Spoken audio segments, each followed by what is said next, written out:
Welcome to the Best of Everything. I am your host, Ruben Paul, and once again we are joined we're here with my brother from another mother, the annoying one, the one and only, Mr. Johnny Sanchez. What up, Johnny?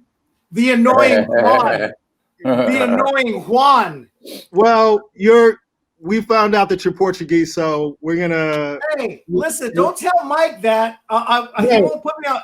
He won't put me on any Latino shows. And I want to introduce a very special guest.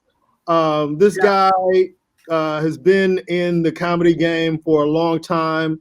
I don't think it would be over the top to call him a pioneer of sorts, especially when it comes to Latino comedy. He created platforms that gave Latinos exposure that they needed at a time when there wasn't a lot of representation for Latinos on TV doing stand-up. And he created a show called Que Locos that most of you might know. And if you don't, look it up because it was a groundbreaking show for the Latino community. And just a funny-ass guy on top of that, the one and only Mr. Mike Robles. How you doing, brother? Yeah, thank you. Thank you for that introduction, Ruben. I gotta give you love, man. I feel special. I feel the love, bro. I appreciate that, man. I'm doing good. I'm doing good. Yeah, you earned it, Mike. So, I know, you and Johnny might know each other better than me and you know each other. You were kind to me when we met after your K Loco success, and you put me on a show. I think it was Local Comedy Jam or something like that. And I just remember just having that conversation, like, man, I've heard your name for so many years, and I'm like, I've heard your name, and I'm like, man, why in the hell did you put me on K Loco? So, but so Mike, let's back up to that because that was pivotal in a lot of comics' careers. That show. How and why did you even come up with the idea to do that show in the first place? Obviously, there was a need because of lack of representation, but how did all that come together? Yeah, basically it was that. I was flipping through channels, and I was watching like BET had, black comedians, Comedy Central had white comedians, and I said, where are the Latino comedians? At that time, I think the only one was George Lopez and Paul Rodriguez. I said, you know what, we need to change it. So I decided to do create a platform. And basically that's how Que Loco started, just to showcase as many Latinos as I could and let the whole country know that, hey, there's more comedians out there besides Paul and George. So that's kind of what lit the fire. I was just sick and tired of watching TV and saying, I'm not seeing anything that looks like me, sounds like me. So I decided to do it. And let me say this, and then I'll let Johnny jump in. I mean, it's easy to say, hey, I saw a lack and I created it. But for us in the business, we know that's not easy. Like, how did you get a production company? How did you get the money? How did you, the thing that's great, it all started from a design. You know what I mean? You need to do it. But it's not like you were a millionaire from what I understood. You know what I mean? So how did you put it together, man? Yeah. Well, basically what I did, Johnny. What I did, right, was I had a live show going on at Caroline's Comedy Club. I just heard about that. Yeah. And I don't know, something. Okay. On the other side. Go ahead. That's you, Johnny. Yeah. Go ahead, Mike. Go ahead. I did. All right. Yeah. So anyway, at the time I was doing a show called Comedy Roomba, right, at a Caroline's Comedy Club on Broadway. And it was all Latino comedy with music and so on. Well, anyway, the executive assistant for the president of Galavisión was in the audience. She saw the show. She loved the show. She told her boss all about it. The following month, the next show, the president of Galavisión showed up, fell in love with the show, said, hey, listen, I want to meet you next week in my office. So I met him at his office, and we made a deal to do Que Locos. So that's how that started. So, I was the, created it, the brainchild behind it and so on. And what I did is, as far as, production, I used the entire team that, they had shows like Sábado Gigante and all the famous shows you see on Univision. Well, I pulled their I pulled all their cameramen out, directors out, and put them on the Kid Local show. So this way I knew it was going to come out nice. Wow. And that's how that started, man. A live show at Caroline's took me to then Kid Locos. And what year was that? That was 1999 that we started, and the show first aired in 2000. Wow. And Kid Locos was only around for 2 years, believe it or not. Seems longer. 2 years? And that was done in 2001. And who was the original host of the show? Well, I started the show in New York. I always had revolving hosts. I didn't want to put one face to it because I was afraid that if I do that and that face disappears, then Kid Locos doesn't exist. And I pretty much learned that from when I was watching HBO Def Jam. You remember Martin Lawrence, the host?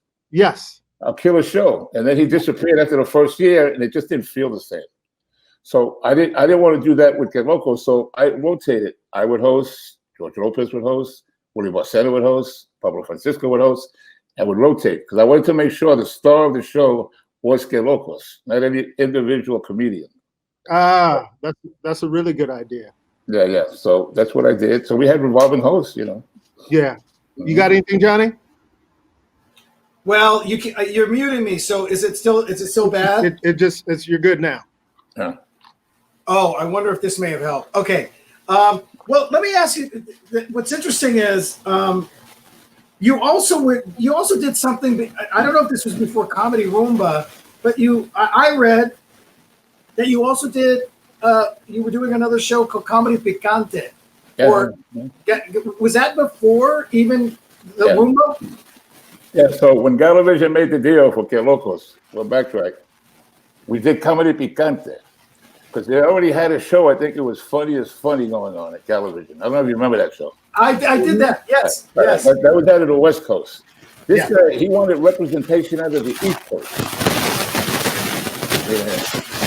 Yeah. He wanted representation, out of the East Coast. So that's what they did. We did Comedy Picante, which again was out of Caroline's. And it was all East Coast comedians, mostly Puerto Rican, Dominican. We had an East Coast vibe to that. And so we did like 5 episodes. And then after that, I don't know what happened with Funny is Funny, but then that's when I took over and I did Kid Locos. So then we made it national. Now, Kid Locos started in the comic strip in New York City. That's where it started for the first season. And then I figured, how can I double the ratings? And I said, let me take the show to LA. So I took the show to LA. And the show they doubled the ratings. Why did you instinctually think LA would double the ratings? What was the thought process behind that? Well, the demographics. There's more Mexican Americans out there. Number one, number two, I saved money on the budget because I had to fly comedians from LA to New York. Now all my comedians are in LA. Oh, so okay. For budget reasons, the availability of comedians, the demographics, and it worked. They doubled. And then I said, how can I triple the ratings? I bought George Lopez in. The ratings So it's beautiful to see how I was able to build this show. And it had to come to an end because Univision decided that they don't want English-speaking programming on a Spanish network. Oh, wow. So that was the ending of Kid Locos. There's a lot of rumors out there, but don't believe any of the rumors. How am I sound-wise? How am I? It's staticky, man. All right, I'm going to jump off and come back in. Okay. Yeah. Wow, dude, that's it seems like the show was long. How many episodes did you actually record of the show for it to be 2 years? I guess because they ran the show a lot, right, Mike? Didn't they repeated the show a lot? They showed episodes a lot? Is that maybe why? We had one repeat. We would do 6 months and then repeat it once. That would give us a year. We did like 52 episodes. Wow. Yeah, we did a lot of episodes, like 52. It was a lot of fun at the Ice House in Pasadena. Yeah, man. And then you guys took it on tour at one point, right? Yeah, then I put the Kid Locos tour together because I saw how hot the show was. And I said, you know what, let's go on tour. So I put it together. And the next thing you know, this show was selling out like within 3 days. For 3 days, the show was like unbelievable, man. We felt like rock stars. The Kid Locos tour.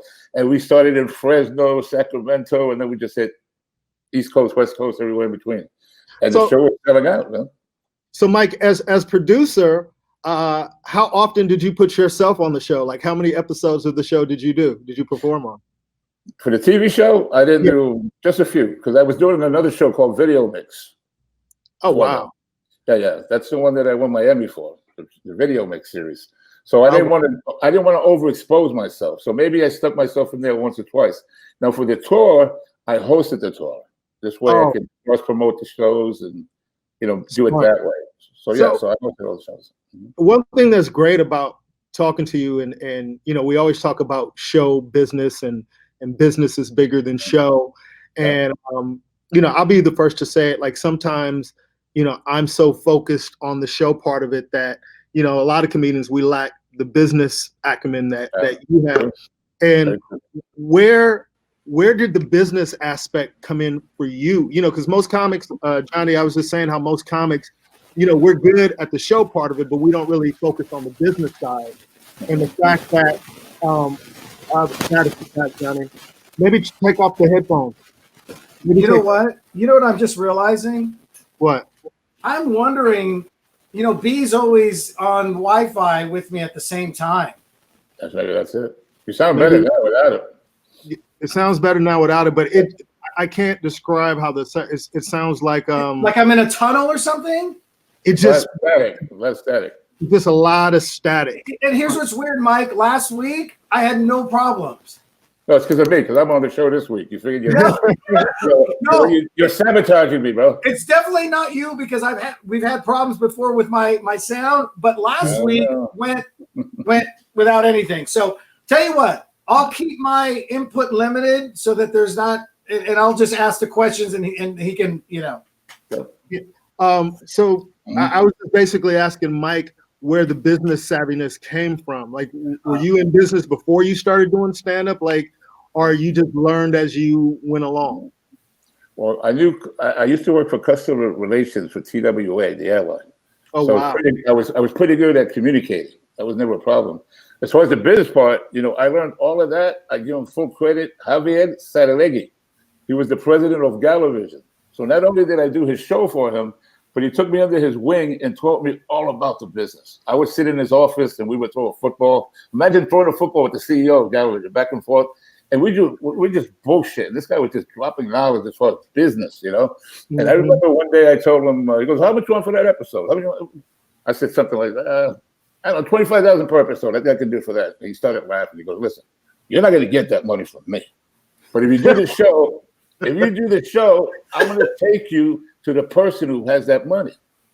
And I understand what he meant then. What he meant was, I don't have it, but do the show. The guy in the corner got your money. I'll take you there. I won't have it. He'll have it. So obviously I did it for their price, but I did get to meet the guy in the corner who had my money. I don't know if that makes sense, but so I learned a lot from him. Everything as far as business, how to negotiate, all that stuff. Like he said, for example, like if you want something, right? Mm-hmm. What do you want for your, I don't know, I want a limo, I want this, I want this, I want this. He says, ask for like 40, 50 things, like 50. Make shit up. I want M&Ms, make it up. He goes, because at least they're not going to say no to everyone. They're going to give you one, at least one. So at least you're going to walk away with one thing that you want, maybe more. So, it was little things like that he taught me, that I learned the business part of it. The production that I knew already from Caroline's, because that was a production. Mm-hmm. The tour and everything, that was simple. The tour I put together, booked the hotels, all that stuff. I had done it previously in the Bronx because there was no Latino comedy, so I already had a head start as far as production and stuff like that. Is that where you started? You started doing comedy in New York? That's right, in the Bronx. There's a real show there called Comedy Roomba, matter of fact. But that's where I started. Comedy Roomba. I was on BronxNet television. Roomba, right? Roomba. Yeah, Comedy Roomba. That's where it started, like Latino comedy with musical guests, sketches. That's where I learned the whole production thing, behind the camera, in front of the camera. So by the time I got to Gallery, I was ready as far as I knew what I wanted, visually. Yeah. And the business part I learned along the way because, you just watch what the guys are doing. So how am I sounding? Just go, Johnny. I'll let you know when you're. Okay. It's about to build, so just. Yeah. I don't like the way you're talking to me right now, but I'm just trying to balance the deal because as you're talking and asking questions, it's yeah, horrible right now. Yeah, I hear you, but just do it in a different tone, okay? All right, please. All right, hold on. I want to ask because I want to make sure I'm heard and I'm. Why don't you get some card signs? Just put some signs like this. By the way, I'm kidding, Ruben. I'm totally. I know. So when I noticed that you had done a show, the reason why I asked about the Comedy Picante show was because years later, I was on a tour called the Comedy Picante Tour with Ernie G. I know. I heard about that one. Yeah, and Ernie G. Yeah. Well, I was watching you, baby. I was watching you. You know, he just asked me to come on board. He already had the name. And I'm reading this about you, and I go, Ernie. Yeah. Bro. Oh, you should have done that. I saw it. I started laughing. What are you going to do, man? Imitation, the best form of flattery. I had no idea. And as a matter of fact, even at the time, I remember going, it sound not that I had heard it before because I hadn't, but I remember I was like, well, it sounds a little too, it's a little too salsa. It's a little too, are white people going to want to come? Are black people going to want to come to this? It says picante in it, man. It's very heavily, Well, yeah. But Ernie loved it, and he's like, it's great, bro. You know what I mean? So, oh man, you know how many shows were came off with their locals?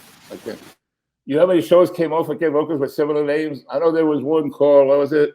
Los Locos. Remember that one? Los Locos.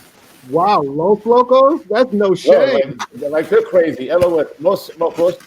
Yeah, Que Locos just generated a whole bunch of people were capitalizing off it, man, which is good, I guess. I don't know. But yeah, that Comedy Picante, when I saw it, I said, Ernie G. I think he even took the logo, bro. Hey, Johnny, I got to meet you again. Yeah. I think they took the logo too, man. They took the logo also? I believe so, yeah. If I remember what he's talking about, that show, yeah. So they took everything, yeah. So, Mike, you're a New Yorker. You're from the Bronx. What led you to stand up in the first place? Especially since there were not a lot of Latinos doing comedy. How did you get the bug? And was there anybody funny in your family that made you want to do stand up? I'm always curious of what leads people to stand up. Yeah, what led me to stand up was the ranting, because again, I worked with TWA customer relations, so I got complaints. 9 to 5, 5 days a week, and every time was, cold coffee, missing caskets. I mean, my luggage and every day was a different story, and we would meet maybe on Fridays after work, and we would let it out. I had a call today. You believe this said this shit, and I realized when I was ranting, I was getting a lot of laughs from my coworkers, and I started saying, wow, this is interesting. This is a nice way to release this tension, So when you, I'm sorry to cut you off, but when you first started, did you talk about your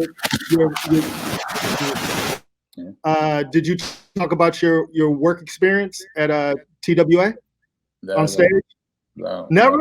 No. I just talked about issues that bothered me, man. I don't know. I think back then it was terrorist shit, and no, I never talked about my job, and I never talked about my family. I was more like ranting, I would bring up the topic, it would be like if I was getting a call from an irate customer. That's how I would channel it. I go, can you believe this shit? And whatever the topic was, is how I would introduce it. So that's pretty much what I did. But I was leaving TWA one day, and I don't know, you're familiar with the Learning Annex? It's a little magazine. And I think it's a how to cook, how to do this. I think they have 4 weeks classes. $25, it's something like $100. Anyway, I picked it up on the train home to the Bronx. I saw how to be a stand-up comedian.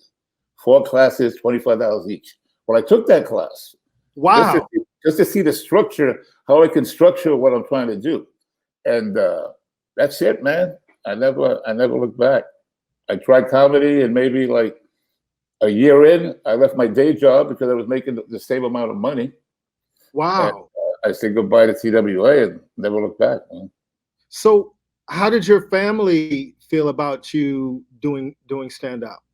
They don't care. My family, I don't know if it's a Puerto Rican thing or what. They have no clue what I'm doing. My mother still doesn't know I'm a comedian, bro. She has no. She has no. Now, did you come from a big family, small family? What was Yeah. your? I come. What do we got? Like 4 older brothers, an older sister, younger sister. There's a lot of us. They're mostly now in Massachusetts right now, but yeah, Okay. I kind of ventured off on my own at a very early age, man. I don't know, but so that family thing, yeah, we keep in touch, but it's not like sitting around the dinner table and what do you do with your life? What are you doing? We kind of basically avoid each other because there's always drama going on. Like I don't want to hear it, man. Seriously, I keep away, to be honest with you. It's funny that New Yorkers moved to Massachusetts, with the bitter sports rivalry. Now your family's from the Bronx. Now the Red Sox fan. Are you serious? The Red Sox wrestling. But are you still? I know you live in Texas now, but do you still support all the New York teams? Oh yeah. Who are your team? Well, Yankees, man. I have to support both Yankees, Mets. Okay, football. How about in football? Football, I like the Giants, and I like the Patriots. I'm going to admit it. I go Giants though. Giants. The Jets. It just you can't root for that team anymore. I might as well go to the Patriots, and they're the next closest thing, to New York. You know what I'm saying? Yeah. And them, and Buffalo too far away. So I'll go with the Patriots and Giants. So you mentioned earlier that you won an Emmy. Right. What was? Would you like to see it? That's it. I would love to see it. Oh, you had it right on hand, brother. Congratulations. Only for you. Only for you, Ruben. I don't really do it for anybody. But I know it'd be special. That's inspirational, man. So tell me about that journey and what that was like, man. That one, I bring it out again because there's another rumor where people go, "Hey, Mike Robles didn't win no NBC." I'm not a cheerleader. I don't go out and brag about my accomplishments. I just do what I do and let people, figure it out on their own. But that's why I whipped that one out, because I'm dispelling a lot of rumors now. And, maybe I'm getting older. I don't know what it is, but I forget. Let me dispel a lot of rumors. But as far as that one goes, that was video mix again. I did it for Gallery and it was a video mix series that, again, it was like, you remember Carson Daly, like MTV videos like that? Absolutely. Right. So I would basically do that, but it had like a comedy undertone. I had like jokes written before the video, after the video. And then I had a character called Bobby Bites. He was a complete nerd. He would roll around the streets annoying people. So it was there was a lot going on. And then we had guests like P. Diddy and Mark Anthony. So that's the show that series won me the Emmy. That was only around for 1 year. So I went in 1 year, I got that Emmy, man. And it's funny how I got that, because are you familiar with the upfront, what do they call it? Upfront meetings, right? Yeah, the upfronts, yes. The upfronts, right. So I'm doing Kid Locals at the time, right? And now, we're like not taping, right? So the president, again, Javier Saralegui, says to me, "Listen, we're having an upfront.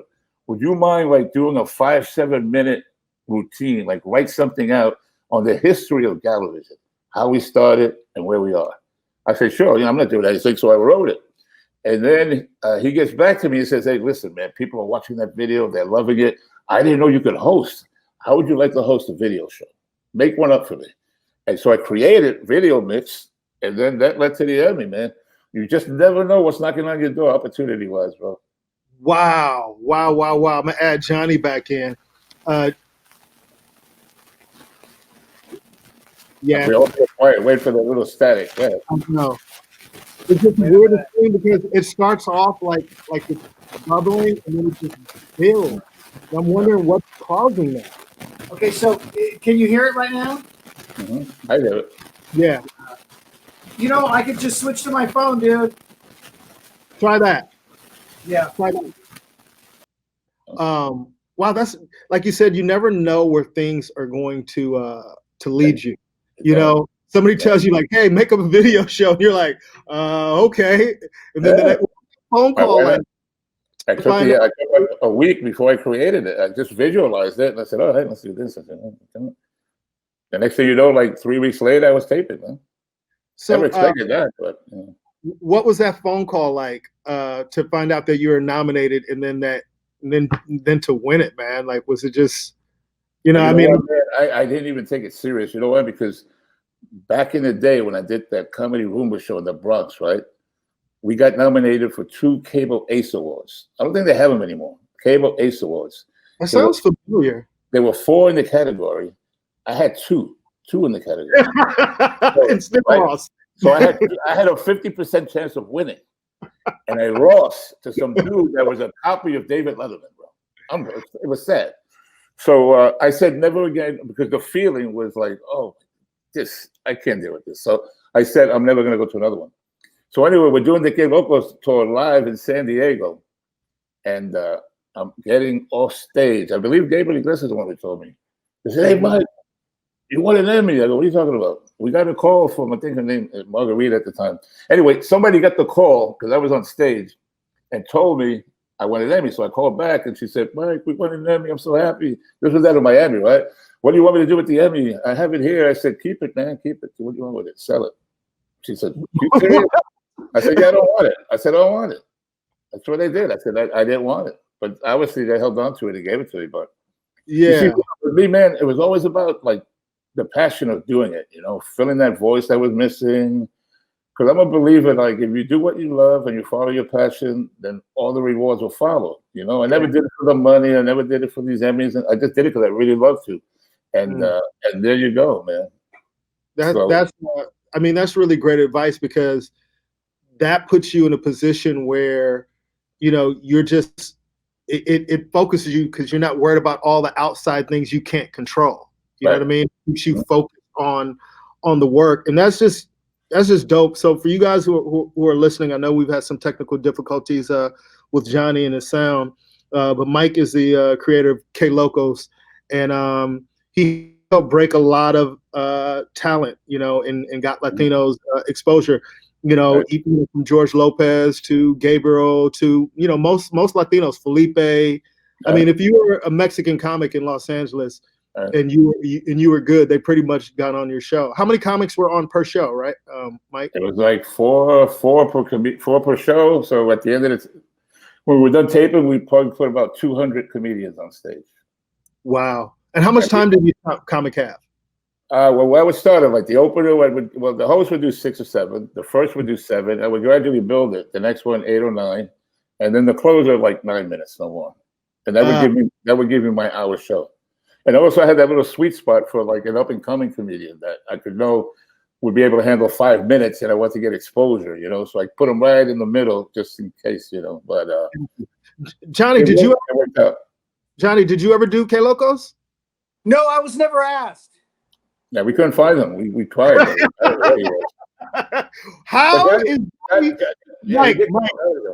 Mike, we love you, bro. How is the great Johnny Sanchez not asked to do K Locos? No, they probably knew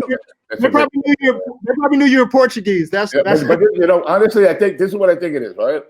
There was just a handful. There was only a handful of comedians that didn't do K Locos. One was Paul Rodriguez, because I believe he had some issues with Univision from the past, so he didn't want to do it.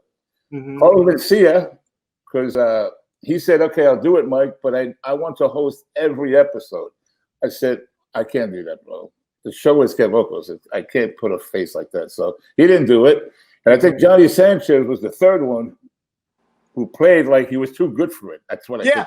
Yeah. No, that's what I said. I think Johnny said K Locos. He said K Locos. What are you talking about? I'm doing the tour with Energy, Comedy Picante. What I did you for? That sounds like Johnny. Ruben, I want to explain. I want to explain to everybody. I'm totally kidding. So Mike came to me. I don't know if it was season 2. You did 2 seasons. I think it was your second season. Did you do season 2 in 2000 or 2001? 2001, and then 2002 to 2004 was Local Comedy Jam, which you did. I think you confused it. At LA Studios. Yeah. Now let me explain, Ruben. Let me explain K Locos.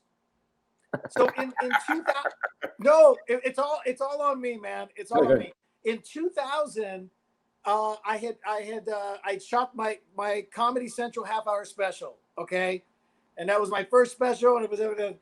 And so, Mike, you reached out to me afterwards. I think it was in 2001 when you did season 2, and you always look back now. I look back kind of going, yeah, who cares? Just go do another TV spot. But I had done the half hour, and I was trying to, my mindset, you know, Rube, how we were, especially when we were younger, my mindset was, okay, I've done Premium Blend, and I did Funny is Funny, and I did BET, and I had all these other sets that were shorter and more of the 5 to 7, 8 minutes, whatever. Finally get a half hour, and I'm like, well, I got to do an hour next. That's I didn't want to. I almost didn't even do the USO comedy tour just for the fact for Comedy Central, like 2-3 years, or I don't know how many years after my special. I almost didn't do that one because I felt like I was stepping back. Now this is at the time when it's interesting you say that. That was a big mistake, though. I'll be honest with you, because a lot of comedians, I shouldn't say a lot, but a few got advice from their managers that you shouldn't do a Latino show. You got to get paid. It's Latino. Yeah, you play for everybody. And what a big mistake, man! Because this show launched the careers of Gabriel Iglesias, relaunched the careers of George Lopez. I mean, I can go on and on what this show did, bro. No. Look, I didn't fit that market the way Gabriel fit that market. Let's be honest. No, that's not true. That's not true. You would have killed. You're a funny dude. What do you mean? You do it now. Don't you do Latino nights at Laugh Factory sometimes? And you kill. You would have killed. Trust me. I book talent. I know talent. You would have killed. Oh yeah, no doubt. But my mindset at the time was, I just did a half hour. Okay. I want to try to move on to it. That's all it was. So I want Mike to understand, and I want Ruben to understand that it was really on me. Totally. Was. So that's why you say that. Maybe it would have been great for me. I don't know. I had already gone through so many years of so many Latino tours and shows. Okay. I did the other ones later. I did do the other ones later. Right. But at the time, I think my mindset, I went from Premium Blend to the half hour spent. I think I was very in a mainstream mindset at that point. If that makes sense to you. And I will say this, and I think both things could be right with Mike and Johnny. And I think, Johnny would attest to this as we go on in our careers in the years past, you kind of realize that, doing a K Locals really wouldn't have affected anything, for you. It would have actually probably enhanced it now that you look back. It's a totally separate market. And what we've seen with Gabriel and with George and with Felipe, and me and Johnny talk about this privately all the time, is, that Latino audience would go out and support their own, just like Black audiences go out and support their own, especially early on. Lionel B, great promoter out of the Bay Area, just chimed in, who was a big pioneer in Black comedy and doing Black, specifically Black tours for Black people. And I think what was great about what you created, Mike, was an opportunity to give Latino people to go out and support their own, to see people on stage who look like them, who talked about the things that they could relate to. And I do understand what Johnny says, because Johnny is, he's across the board, and sometimes he forgets, even being across the board, he still destroys Latino audiences. But sometimes he, we'll have these conversations like, well, Rube, that's just not, I don't do what they do. Right. Get both sides. But look, can I tell you a quick story about that? Gabriel Iglesias, a great example, right? He showed up at the taping. I never met him before. It was the first time, and he goes, I'm Gabriel Iglesias. I know who you are. I met him. So right away, joking around, I go, hey, you want to do a spot? I know we didn't book him, right? I go, you want to do a spot? And he goes, oh man, I would love to, but if my manager finds out if I do it, she's gonna get upset because she's afraid that I'm gonna be pegged like Latino comedian, blah blah blah. And I said, let me show you something. Come over here, Gabriel. I opened the doors to the showroom, right? George Lopez is on stage, right? I go, you see that? See who's on stage? George Lopez, right? He goes, yeah. Do you honestly believe that George Lopez would be wasting his time on that stage if he wasn't going to get something out of this show? He says, I'll be right back. He goes to Long Beach and comes back like an hour later for the second show with his Hawaiian shirt. He did the show number 2. Gabriel became famous, and his Hawaiian shirt was officially branded on K Locals. Oh, wow. Yeah, and you know what's interesting? And then maybe 4 years later, the manager, or even they met him, it comes up to me and says, thank you for what you've done for Gabriel. Yeah. Well, actually at the time, because Ruben and I both know who that manager was, and I guess maybe I'll leave her name out of this. He was a female. Yeah. And she called me, and because we were good friends with her, and she's like, "You're not gonna believe what this kid did. I told him don't worry about that show, da da da da, and then he did it behind my back." And I go, "Oh no!" I remember that. And then she goes, "But he made the right choice. Like he's one of the most popular ones on the Get Locos. You know what I mean? Like she got it afterwards, but it was an interesting choice that he made because he knew he wasn't supposed to, or was, I guess, advised not to." Well, you know what? I'm a good salesman, bro. You're a good salesman, and also something that me and Johnny talk about a lot of time is following your gut. And Gabriel did that, and I think a lot of times when I look back at my career, and I'm sure all of us at some point go, "Man, I should have trusted my gut on that one." And you know, wasn't Gabriel's fault. It's not Johnny's fault or anybody else's fault. This business is a white business. You know, so a lot of time they try to tailor us to white is better. White is better than black. White is better than Latino. White is better. So we are kind of sometimes brainwashed or conditioned to think, and especially what we're seeing on TV, we're seeing people who are getting things. But when you pull back all the layers, the biggest names in black comedy and in Latino comedy come from those segregated shows. They have those fan bases that's going to support them beyond first. Yes. Right. You know, it's interesting you say that because that was one of the battles I had to fight as far as, you know, convincing comedians this is good for you. It's not bad for you. You know, you don't have to think it's like a white mindset. So that was one of the battles, you know. It wasn't easy to get the show on the air and keep it there. I'll tell you that. Yeah, absolutely. That's amazing. And you know, I kind of want to stay on this because everybody does, you know, so many of the guys that did it who I would work with on the road at LA gigs, they would always say, "I'm so glad I did Que Locos." You know, they really did.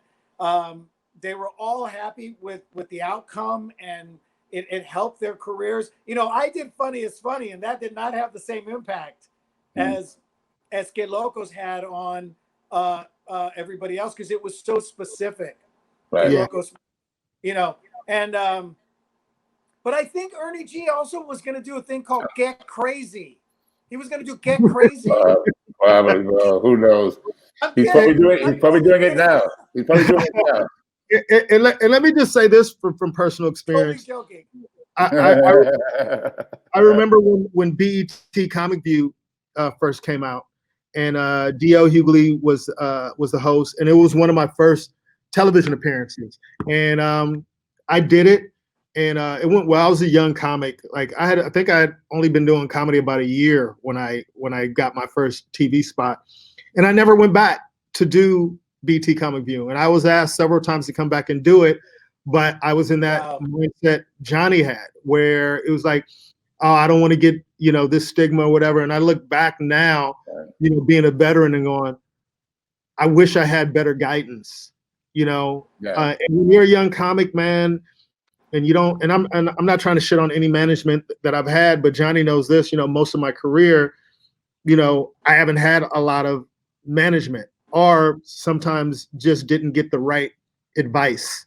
And just looking back and knowing what I know now, if I was giving advice to comics, you know, when you have an opportunity to be exposed on a large platform or something that will get you exposure, it doesn't matter the audience. You know what I mean? Because your material is going to go where it's going to go. You know, if a white person is watching Que Locos and they're laughing, it doesn't matter. You know what I mean? It doesn't matter who's in the audience. It resonated with whoever has the opportunity to see the product that you're putting out there.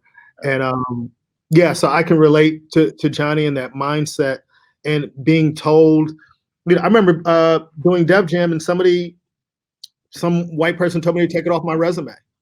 Wow. Like you don't want to get the stigma of being a Def Jam comic.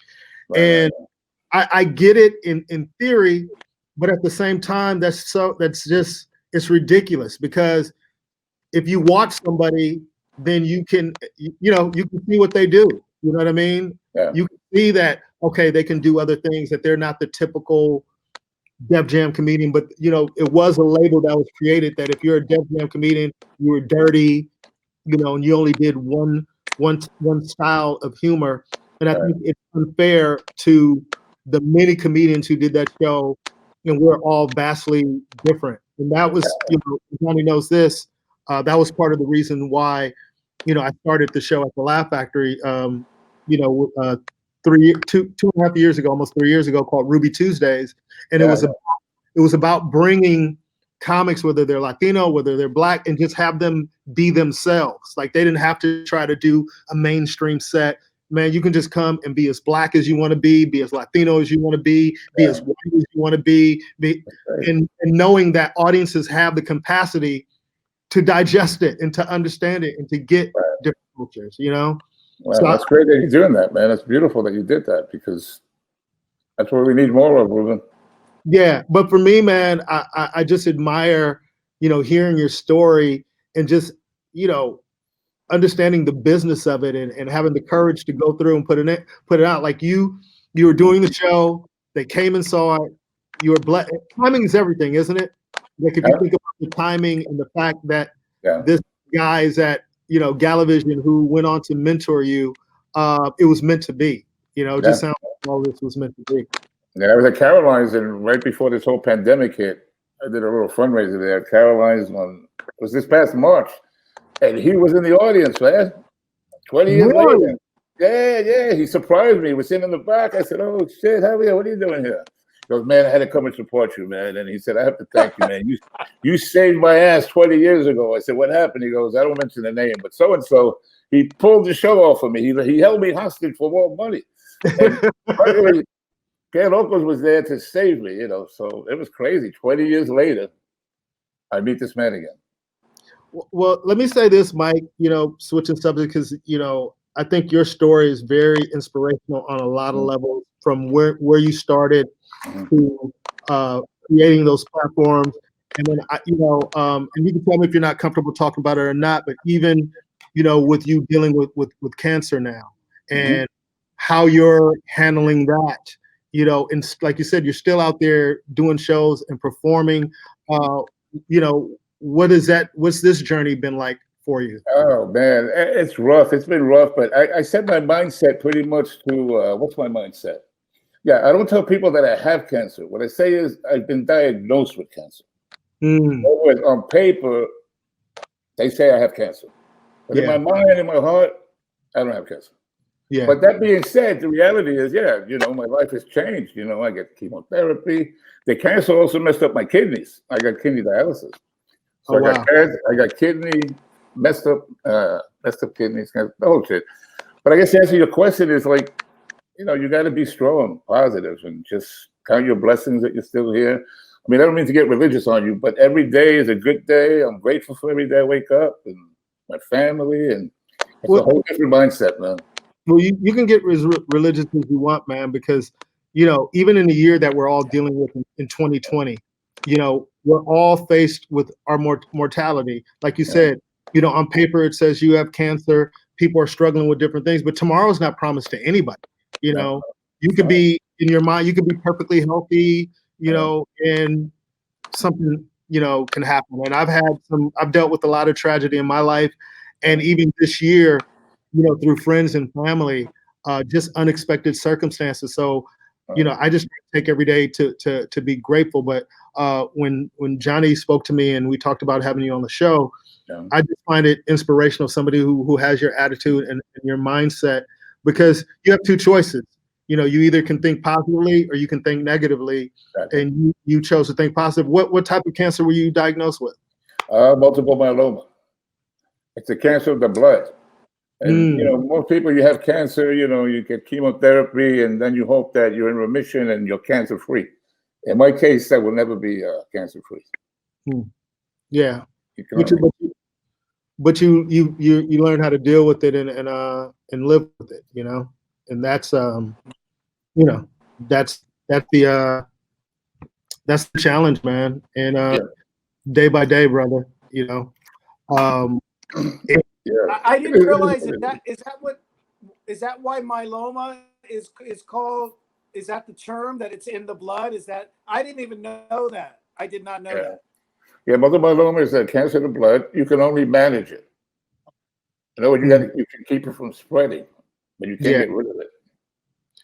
Yeah, I have a very good friend who's a comic that was diagnosed with a rare form of cancer, and they gave him 6 months to live, and it's 3 years later. You know what I mean? And well, I was supposed to be gone in 2.5 years. This is my 5th year, so.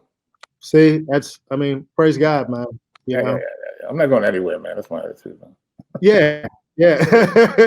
I mean, you have a lot more left to do, man. And I still got beefs to settle, all that shit. I ain't going nowhere. But your legacy speaks for itself. And me and Johnny talk about, like, I will say this, man, and this is one of the highest compliments I could give anybody is,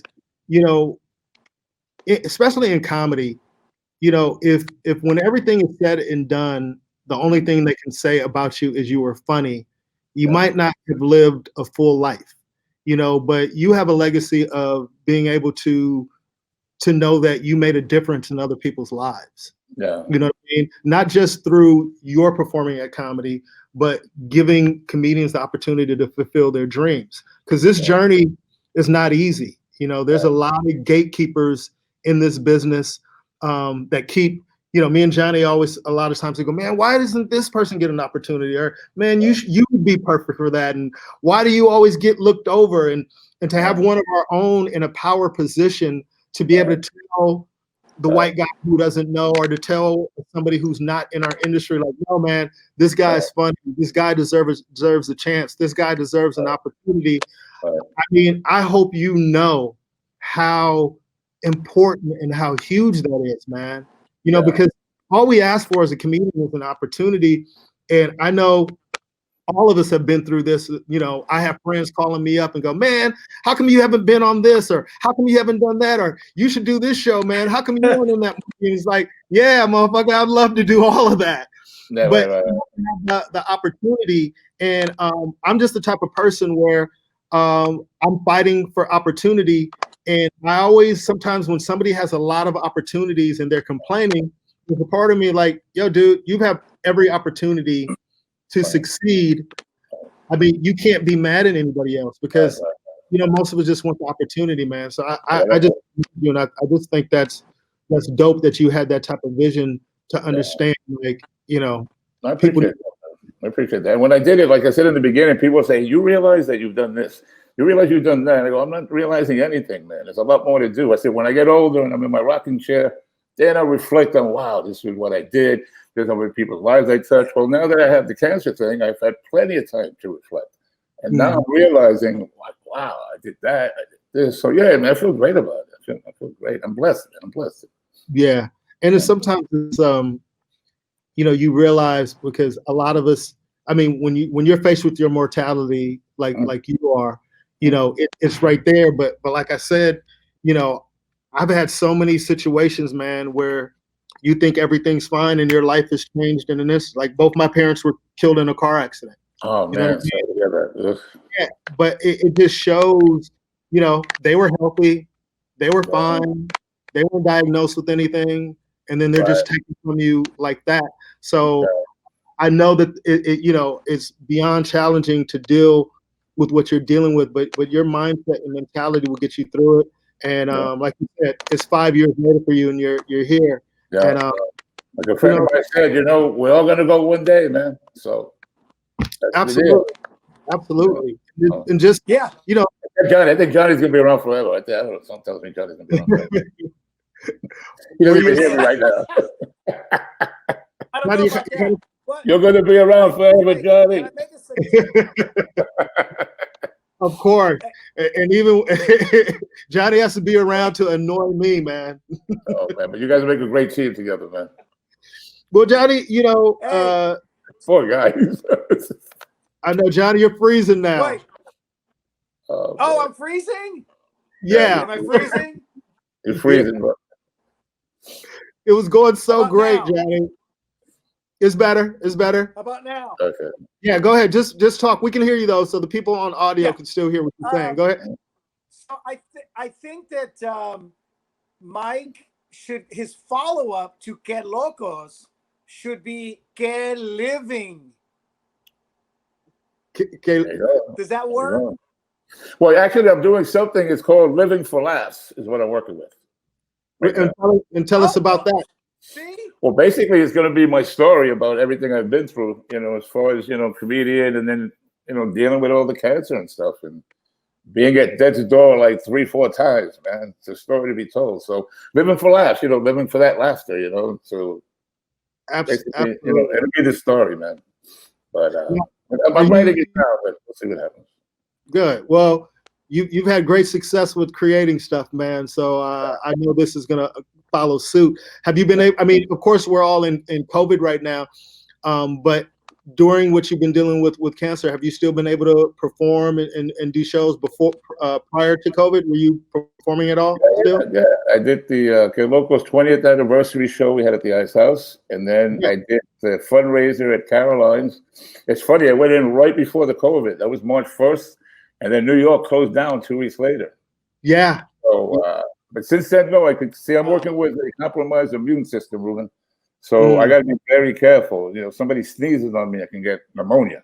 So I go outside with like triple mask on, and just I take care of myself. Part of the game. You look good, Mike.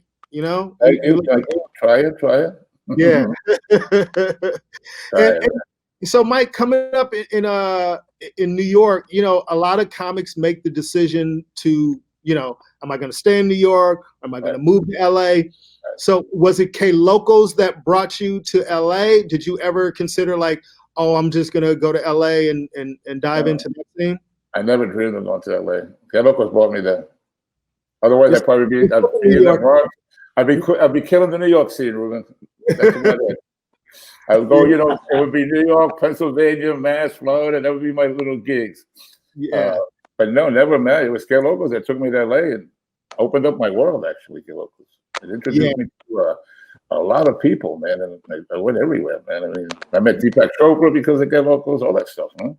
Yeah. Did you lived in LA for a while, correct? Or was you just going back? Yeah. That was when, I was going back and forth. But then I was rooming up a little bit with, I don't know if you Charlie knows, on Rene Garcia. Yeah. Of course. Hey, like that guy. So I was rooming with him for a little bit in Burbank. Gotcha. As a matter of fact, I'm the one who brought Rene to LA. He was afraid to go to LA. He didn't want to leave Houston. So I got a U-Haul truck, picked him up, and I said, "Let's go, man!" And I drove with him to LA in a U-Haul truck. Really? Yeah. I'll tell you the whole story. Oh wow! It took like 36 hours. We did a guest spot in Phoenix, and then we kept going to LA, man. Shout out Rene Garcia, man. Yeah, I love Rene. And you guys became friends in Houston in the comedy scene?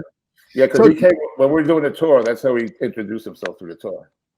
Okay. Now, did you live in Houston for a while also? Yeah. I lived in Houston for like a year, maybe year and a half.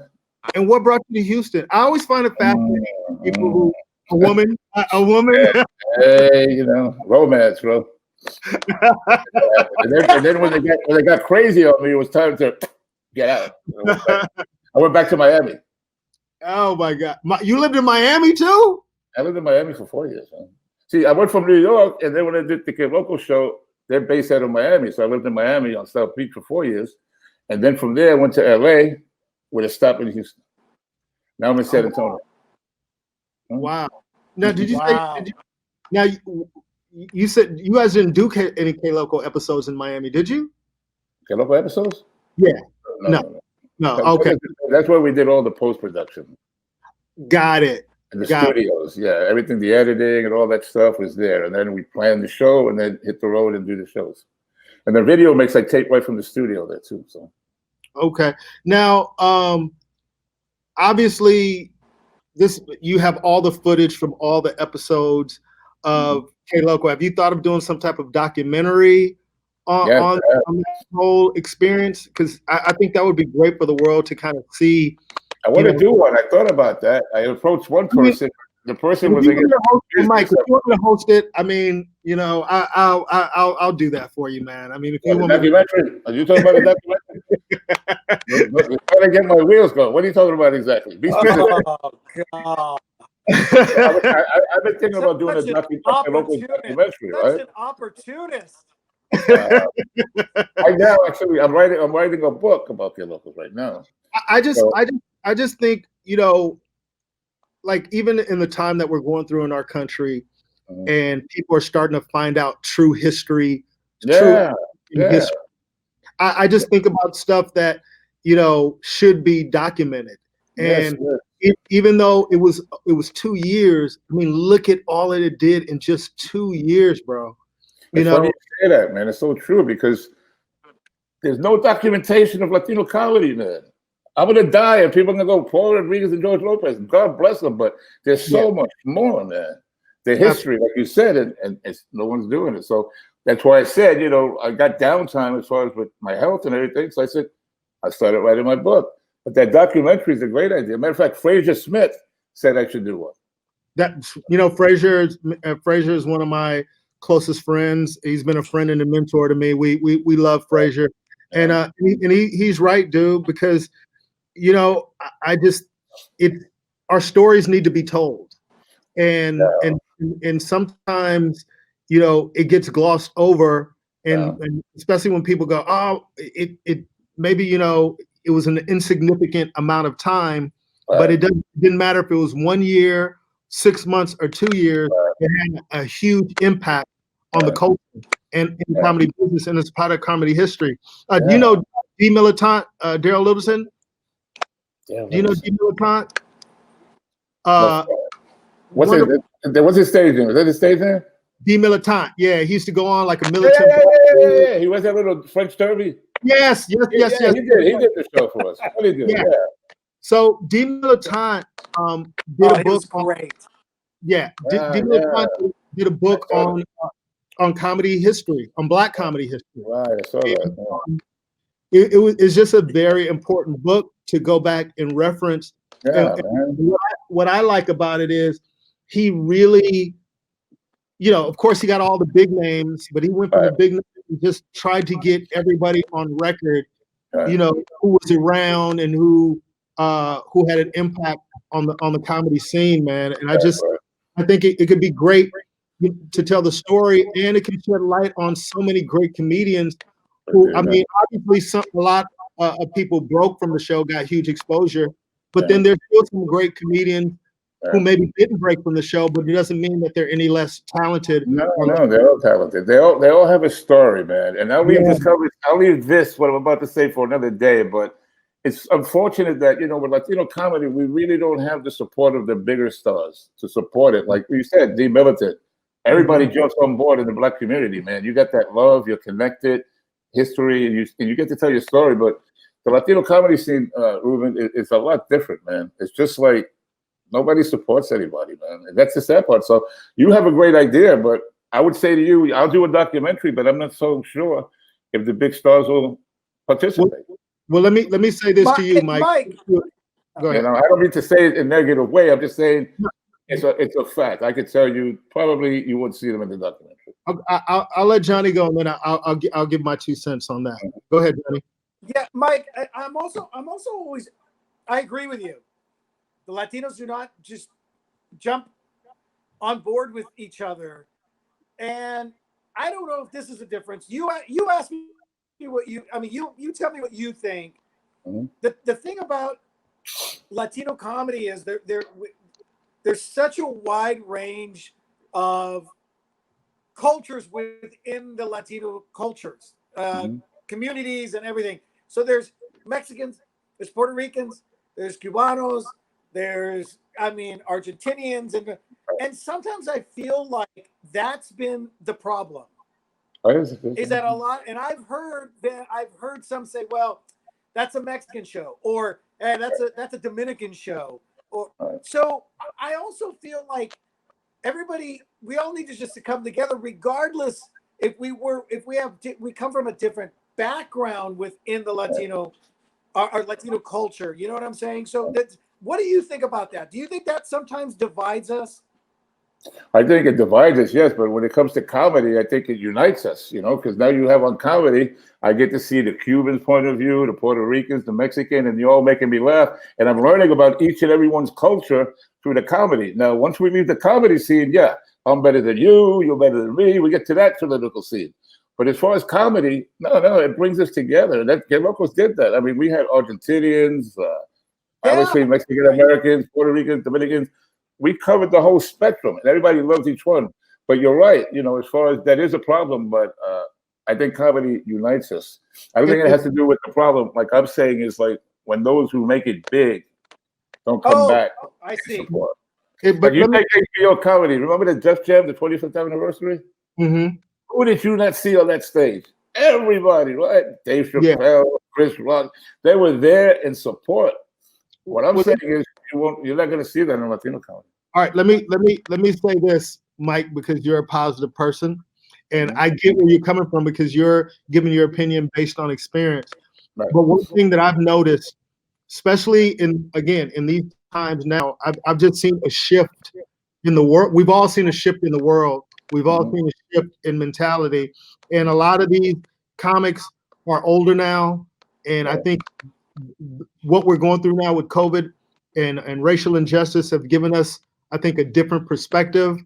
Okay. And I'm just saying now, with your positive attitude, take that same positive attitude and understanding like, hey, maybe 5 years ago, they wouldn't have been involved in it. But things have changed, man.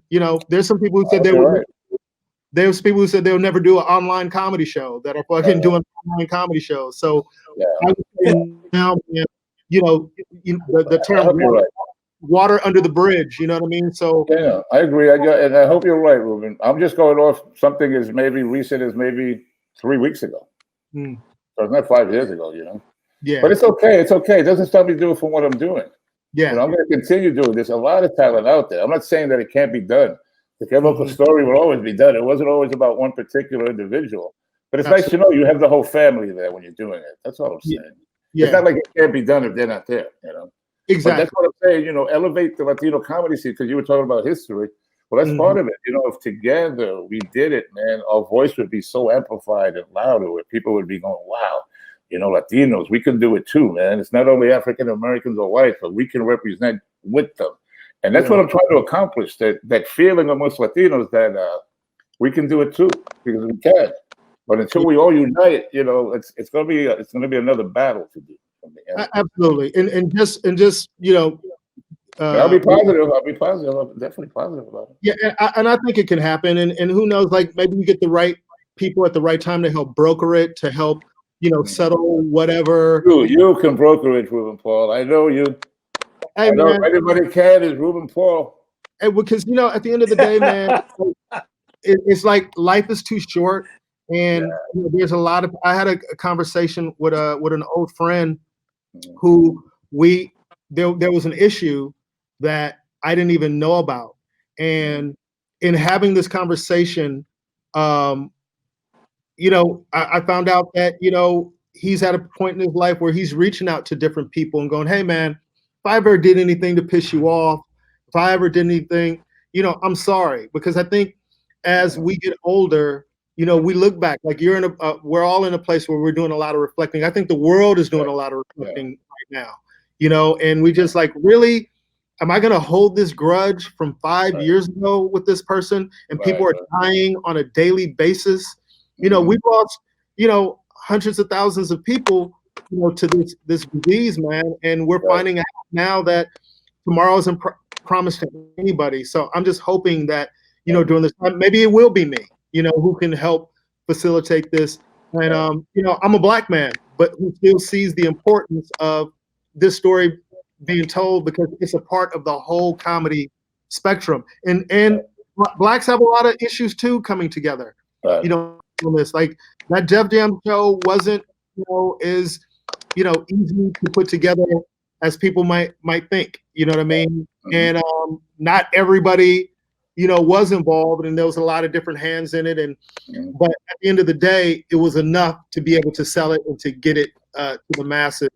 And I just think sometimes when one domino falls, it can lead to other people going, you know what, man, why am I, I'll do it, Right. Well, I'm hoping to do that, man. I'm hoping to do that. Putting that out there to you. I appreciate that. Yeah, man. I just want to thank you for doing the show, bro. Hey, thank you for having me, man. I was looking forward to doing this. I said I want to be with these two rock stars, man, Johnny and Ruben, live from Hollywood. I said, hey, come on, man. And it's just good to see you, dude. And thank you for. Look, I'm gonna scratch it off my bucket list right now. Yeah, man. You guys did it. Yeah, see, thank you for having me. I appreciate that. Here's the other thing. Ruben obviously could probably help you out.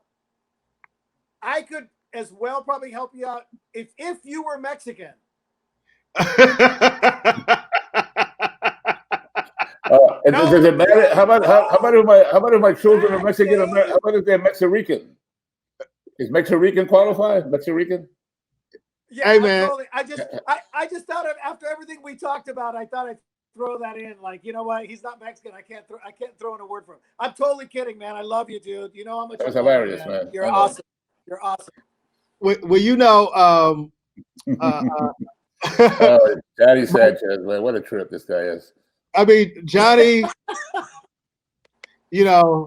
I should have known, Mike, that it was Johnny who was the issue with getting on K Loco. So I apologize for even thinking that you would have reached out to Johnny. I sincerely apologize. I know how difficult Johnny is. Like, I know this. Oh, I could tell you stories, but I'm not going to. Yeah. Hey, off air, we could share stories, but hey, if Johnny wasn't difficult, he wouldn't be Johnny, man. So, and I love him, and we came together just out of pure friendship. I mean, nice. I give Johnny a hard time, he gives me a hard time, but there's we're brothers. You know what I mean? Oh, you know each other. It feels like I've known Johnny all my life, unfortunately. But I think me and Johnny met maybe 2000. Johnny, maybe. Wow. Okay, what time? Johnny, when did I? Well, we did some shows. We did some Latino shows before that, but we actually did not really start. I pinpointed around 2002, 2003 is when we actually started talking on the phone. Yeah. We've known each other for a while, and then we really we knew each other back. Yeah, 98. Yeah, easily. Because that's cool, man. That's cool, man. Yeah, because Mike, to be honest with you, I prefer Freddie Soto, but I got stuck with Johnny. So I hear you. Yeah, it's not a bad second choice, Touché. A bad second choice. Although I think Freddie Soto was funnier, but it's not a bad choice. Though. Yes, but Mike, I just thank you, man, for doing the show. Thank you. Can I show you what shirt we got here? Yes. And where can people get those shows, Mike? And where can people follow you on social media?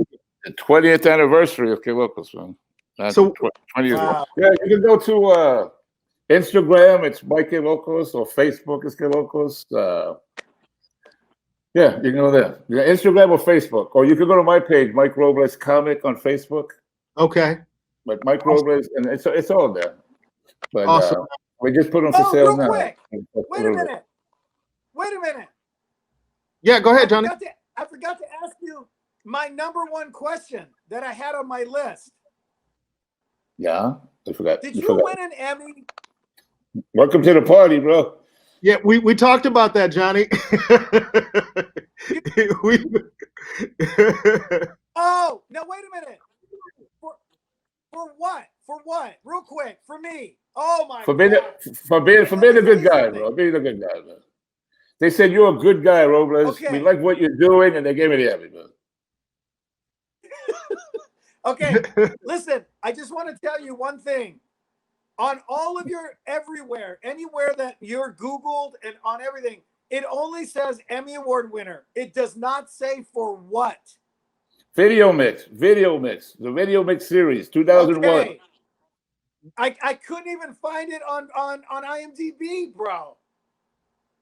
There it Because I is. was telling Ruben before, I'm not a cheerleader. I never like promoted my stuff. I got an Emmy. I don't have IMDb. I don't have Wikipedia. Nothing. I do my work and let people find it. Okay. I don't know if that's a good I didn't thing. know. All right, my bad. And I apologize to everybody for my technical difficulties. I apologize.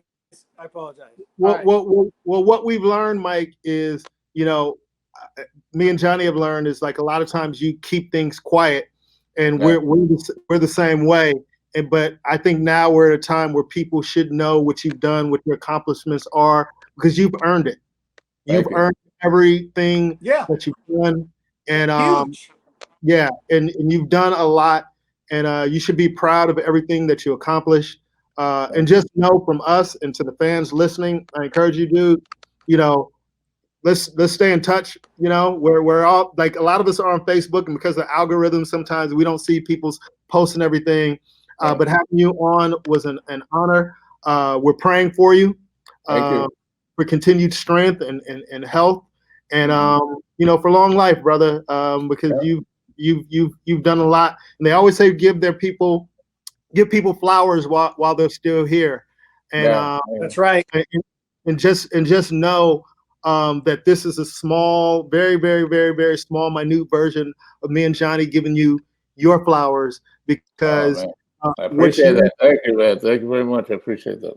Absolutely, because what you've accomplished is important, and I encourage you, you know, try to get this documentary done. I'm glad you're writing a book, man. I got it all laid out. I just got to write the script to it. I got it all on paper, document. Yeah, it's just writing the script. Yeah, because what you accomplished is important.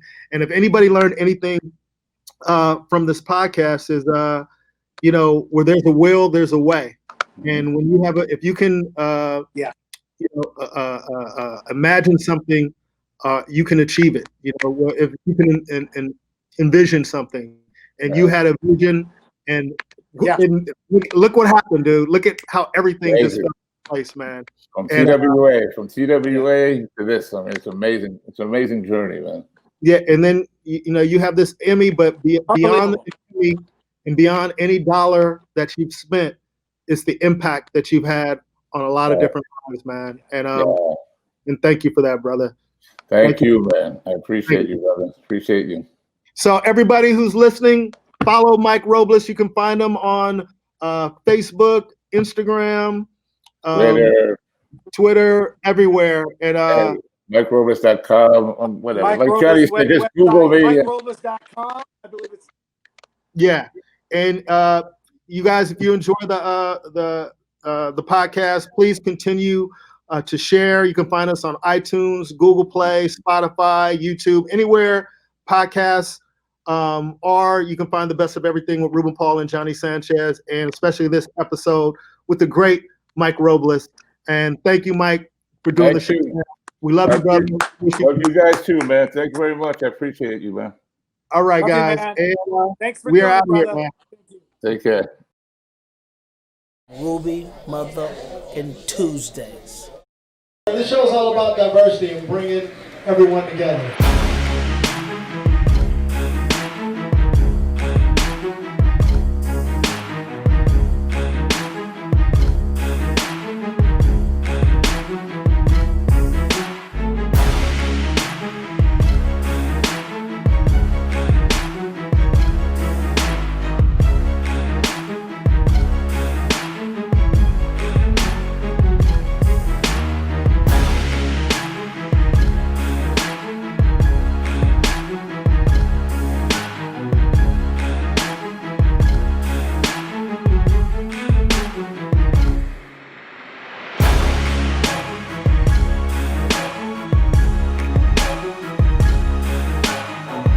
You never know who you're going to see at Ruby Tuesdays.